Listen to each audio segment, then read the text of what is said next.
좋으신 주님을 찬양합니다. 우리 좌우 앞뒤에 있는 분들과 인사를 나눕니다. 반갑습니다. 환영합니다. 축복합니다. 잘 오셨습니다. 정말 우리 청년들 또 교회 학교 선생님들이 찬양한 대로 이 소원, 우리에게 있는 이 소원, 정말 주님의 교회가 이 땅 가운데 세워지고 주님의 복음이 이 땅 가운데 만천하에 전해지는 일들 가운데 우리가 쓰여지고, 특별히 오늘 찬양한 우리 청년들, 교회 학교 선생님들이 마음껏 쓰여지는 그런 복된 역사가 있길 축복합니다. 그러기 위해서는 교회가 뭔가에 대해서 우리가 보다 더 심층적으로 알아야 될 필요가 있다고 생각합니다. 그래서 이번 한 주간은 예수 그리스도의 교회라는 주제를 가지고 5가지 비유 속에 나타난 주님과 교회와의 관계를 그럼 파악하는 시간을 갖고 있습니다. 그래서 5가지 관계 속에서 제일 처음에는 첫날은 뭐에 대한 얘기를 나눴냐면 양과 목자에 대해서 나눴습니다. 둘째 날은 몸과 머리에 대해서, 그러니까 양과 목자는 서로를 안다, 그리고 순종한다라는 거죠. 그리고 몸과 머리에 대해서는 일치와 연합에 대해서, 따로 떨어지면 불행한 일이 일어나게 되죠. 그리고 세 번째 날은 포도나무와 가지에 대해서, 그래서 이 가지에 열매가 맺히는데 뭐 하기만 하면, 붙어 있기만 하면 열매를 맺습니다. 그래서 아무리 힘들고 어려워도 붙어 있어라, 떠나지 말고, 그래서 그런 얘기까지 했습니다. 강한 놈이 살아남는 게 아니라 붙어 있는 자가 살아남는 놈이 강한 거다, 이제 그런 얘기까지 했는데, 견디고 교회를 떠나지 말아라, 붙어 있어라. 왜냐하면 참 많은 일들이 일어나는데 보면 붙어 있는 분들이 결국 열매를 맺게 되고, 그리고 여기 계신 분들이 바로 그 증인들이시죠. 그래서 여러 풍파가 있었지만 견뎠더니 하나님께서 이렇게 부욕해 주셨고, 인격을 다듬어 주셨고, 아름답게 우리를 여기까지 성장시켜 주셨습니다. 이게 우리의 힘이 아니라고 했죠. 우리 속에 있는 건 더러움과 전부 허물과 죄로 죽은 것들이기 때문에 여기서 나올 수 있는 게 사실은 딴 게 없어요. 구정물밖에 없는데, 쓰레기밖에 없는데, 주님께서 주님의 성품과 주님의 인격과 주님의 은혜를 이양해 주셔서, 그것을 가려졌던 것을 알게 해 주셔서 우리를 이만큼 자라게 해 주셨고, 남들을 진짜 진심으로 보살필 수 있는 그런 마음 주셨고, 그리고 남들을 세울 수 있는 그런 영혼들도 이제 부어 주셨고, 얼마나 감사합니까? 너무 감사하고, 어제는 신부와 신랑에 대해서 같이 나눴습니다. 이게 전부 교회와 주님과의 관계에 대한 부분이죠. 그래서 신랑 되신 예수께서 먼저 우리를 사랑해 주셨다. 그리고 그래서 신부는 뭐 해야 된다?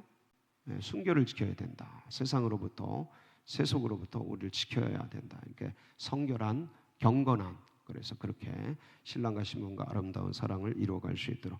오늘은 뭡니까? 제목이 아버지와 아들, 부모와 자녀죠. 일부러, 사실 이거 첫날 다루었어야 되는데 오늘 일부러 이날 다루려고 남겨놨습니다. 아들과 아버지 세대가 같이 있어서 이날로 같이 하게 됐습니다. 김구 선생이 그런 얘기를 했어요. 경찰서 10개보다 교회 1개가 마을에 있는 게 낫다라는 얘기를 했어요. 그만큼 이 김구 선생은 뭐 동학교를 믿고 여러 다른 유학을 믿고 그러다가 이제 기독교로 개종한 사람인데, 그러니까 예수님을 알고 나니까 이 교회가 얼마나 중요한지를 이제 깨닫게 됐어요. 그래서 경찰서가 아무리 많아도 교화가 안 되더라. 근데 교회가 하나 들어오니까 변화가 되더라. 누가? 영혼이 변화가 되더라. 그래서 저는 이것을 어릴 때부터 보고 자랐어요.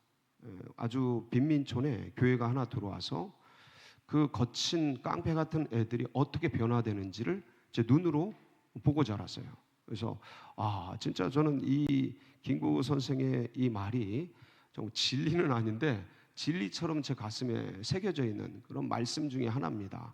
너무 귀한 말씀이죠. 근데 여러분, 교회가 도대체 뭐길래 이런 역사가 일어나죠? 이게 교회죠.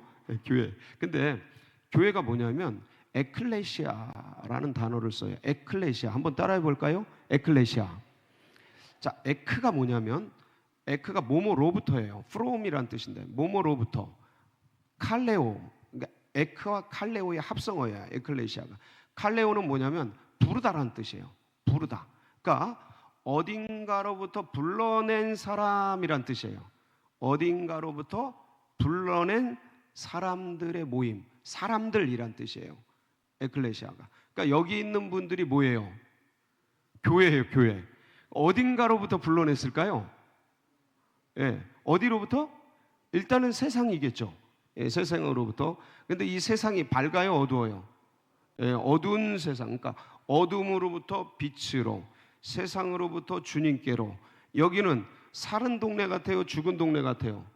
예, 죽음으로부터, 심판으로부터 주님이 이제 끄집어내신 거예요. 그러니까 죽음으로부터 불러낸 거죠. 이걸 부활이라 그래요. 그래서 다시 나는 거예요. 중생한다 그래요. 다시 나는 거예요. 그래서 중생이라는 표현을 쓰는 겁니다. 왜냐하면 죽었던 존재가 죽음으로부터 다시 생명으로 나기 때문에. 그러니까 이 세상으로부터, 이 어둠으로부터, 이 죽음으로부터 불러낸 자들, 그게 누구예요? 교회, 교회. 그 교회가 누구예요? 우리들이죠. 예, 이게 에클레시아의 본질적인 뜻입니다. 자, 그런데 불러낼 때 사실 이 부를 때 값이 있겠습니까? 없겠습니까? 값을 치러야 돼요. 왜냐하면 죽음 아래 놓여 있죠. 형벌 아래 놓여 있죠. 어둠의 세상 속에 원수마귀 그 사단의 소나기 속에 노예 상태로 놓여 있거든요. 이게 이제 구약적인 모델로는 애굽의 종로로 탄다라는 표현을 쓰는 거예요. 애굽의 종로로 타고 있는 이스라엘을 출애굽, 출산시켜서 가나안 땅으로, 하나님의 나라로 이끌어가는 이 과정을, 역사적 사실이지만 이게 하나의 그림자처럼 그 영혼의 구원에 대한 놀라운 계시를 보여주는 틀이 되죠. 그것처럼 이 세상으로부터, 죽음으로부터 끄집어낼 때, 불러낼 때, 칼레오 할 때 그냥 한 게 아니고 뭘 치러요? 값을 치러요. 값을 치르는데 이 값은 죽음이기 때문에 뭘 치러야 돼요? 죽음의 값. 그게 뭐겠어요? 생명, 생명. 생명값을 치러요. 그래서 이게 생명을 들여서 이 죽은 자를 살려내고 산 자가 죽는 이 치환이죠, 치환. 그래서 누가 이 땅에 오셔서 죽으셔요? 예수님의, 그래서 주님의 피값을 주고 산 교회란 표현을 그래서 쓰는 거예요. 피값으로 산, 주의 피값으로 산 교회라는 표현을 그래서 쓰는 거죠. 사도행전 20장 28절에 보면 이 표현이 있어요. 여러분 한번 기억하시면 좋을 것 같아요. 시작. 여러분은 자기를 위하여 또는 온 양떼를 위하여 삼가라. 성령이 그들 가운데 여러분을 감독자로 삼고 하나님이 자기 피로 사신 교회를 보살피게 하셨는, 자기 피로, 주님이 피로 값주고 산 교회. 그래서 그 십자가에서 피를 흘려서 이제 사시는데 마지막에 주님이 다 이루었다라고 표현하시잖아요. 다 이루었다.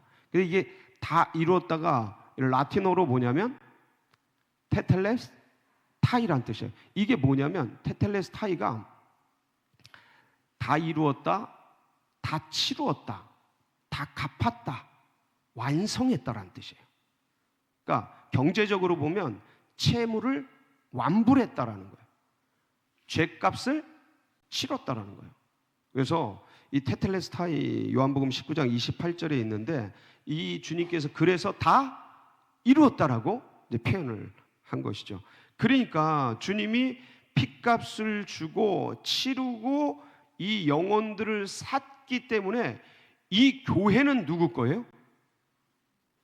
우리 교육위원장님이신 김근영 장로님이 기도하실 때 교회, 그러니까 교회 머리가 되신 이 표현을 쓰시잖아요.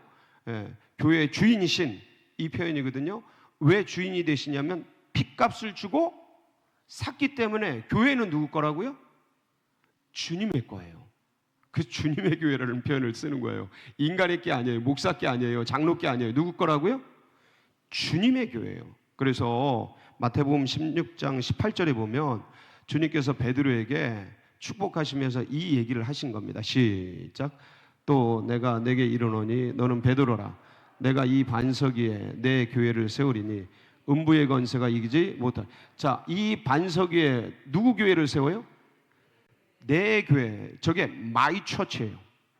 영어로 보면 그러니까 소유격이에요. 나의 교회를 세운다. 그러니까 교회는 누구 거예요? 예수 그리스도의 것이에요. 이 교회에 이게 교회잖아요. 이 교회. 이 사람들 이 교회잖아요. 이 교회의 머리는 누구셔요? 그러니까 주님, 주인이 주님이셔요. 머리, 주인이란 뜻이거든요. 자, 그래서 이제 여러 가지 관계 속에서 이제 교회의 관계를 통해, 교회와 주님과의 관계를 통해서 이제 그 관계를 알면 뭐가 나오냐면 우리 역할이 나와요. 뭐를 해야 될지, 사명이 나오고, 그래서 앞으로 어떻게 살아가야 될지에 대한 삶의 어떤 자세, 어떤 그런 할 일, 뭐 이런 것들이 자연스럽게 내 머릿속에서, 우리 속에서 이제 드러나게 되는데, 오늘은 아버지와 아들, 부모와 자녀에 대한 말씀입니다. 여러분, 이거는 너무나 우리가 이제 탕자의 비유를 통해서 너무나 잘 알려진 말씀인데, 여기서 보면 탕자가 아버지한테 유산을 달라 그러잖아요. 그렇죠? 근데 아버지 돌아가셨어요? 살아계셔요? 하여간 이 아들놈들이 하여간 보면 철이 없어요. 아버지 살아계신데 뭐 달래요? 유산 달래요. 하여간 참 그래요. 근데 아버지는 그놈의 자식 두둥겨 패지 않고 어떻게 하셔요? 그래도 또 재산을 또 해서 살림을 나눠줍니다. 다 나눠줘요. 그런데 이 둘째 아들이 가지고 있는 살림을 다 정리해 가지고 어디로 가요? 먼 나라로 갑니다. 거기 가서 뭐 합니까? 허랑방탕 먹고 마시고 놀고 합니다. 그러니까 재산이 금방 축나게 되죠. 없어지게 돼요. 오늘 우리가 읽은 이 말씀 앞절에 보면 이 둘째 아들인 탕자라 그러는데, 이 탕자가 아버지께 돌아가야겠다라는 생각을 해요. 근데 아버지께 돌아가야겠다, 영적으로 보면 영원을 사모하는 마음에 자극이 된 거죠. 인생이 이게 아니구나. 여러분, 인생이 이게 아니구나. 하나님이 계시구나. 영원을 이 인생이 그냥 왔다 그냥 가는, 바람처럼 왔다 연기처럼 사라지고 마는 것이 아니고 뭔가 이후에 뭔가 있구나. 뭐 이런 것들에 대해서 깨닫게 됩니다. 아버지께로 돌아가자. 이거는 영적으로 그런 의미거든요. 근데 이 탕자가 아버지께 돌아가자라고 깨닫게 되는 이유가 뭡니까?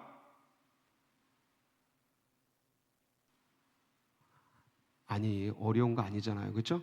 그러니까 아버지께로 돌아가자라고 깨닫게 되는데, 이유는 가지고 있는 걸 다 써버리고, 자, 그때 참 얄궂게도 뭐가 찾아와요? 가뭄이 찾아와요. 먹을 게 없어. 그러니까 이 탕자가 뭐라도 먹으려고 그래요. 돼지가 먹는 사료 같은 쥐염 열매라는 것을 먹으려고까지 하는데 주는 이가 있어요, 없어요? 그러니까 지금 뭐 하는 상태예요? 금식 아닌 굶식을 하고 있는 상태야. 지금 먹고 싶어도 먹질 못하는 거야. 일을 하는데도 뭘 주는 게 없는 거야. 그러니까 돼지만도 못한 상태를 살아가는 거야. 그 상태는 인생의 밑바닥의 최악. 그러니까 이거를 소위 우리 삶 속에 살아가는 우리들이 표현한다면 그게 뭐냐면 그 생애 속에 찾아온 고난이죠. 가장 힘든. 그게 정신적이 됐든 정서적이 됐든 육체적이 됐든 어떤 재정적이 됐든 관계적이 됐든, 이게 어떠한 문제든 간에 그 인생 속에, 아니면 존재적인, 내가 왜 있나? 내가 살아야 되나? 이런 어떤 존재적인 근원적인 문제가 됐든 어떤 문제가 찾아와서 이 사람을, 이 영혼을 삶의 밑바닥으로 쳐박는 거예요. 이걸 뭐라 그런다고요? 고난이라고. 고난이 찾아온 거예요. 그러니까 고난은 개인적으로 보면 그게 굉장히 힘들고 슬픈 시간이에요. 아픈 시간이에요.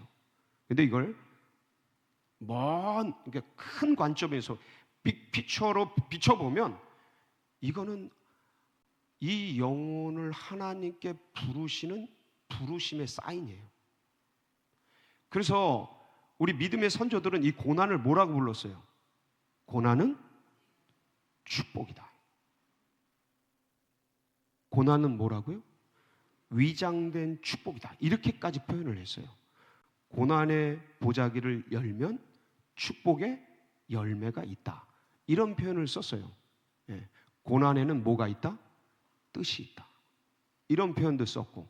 예. 그래서 이 고난에 대해서, 그러니까 이 탕자가 가지고 있는 거 다 쓰고 그때 가뭄이 찾아오고, 그러니까 사람들이 이 뭔가 자비나 이런 게 싹 사라지고 메말라지고 고통 속에 던져져서 허랑방탕한, 아무것도 남은 게 없는, 그러니까 그동안 알지 못하던 아버지의 사랑, 고향집, 교회에 대한 소중함, 이게 연결되어 있는 거예요. 이 비유니까.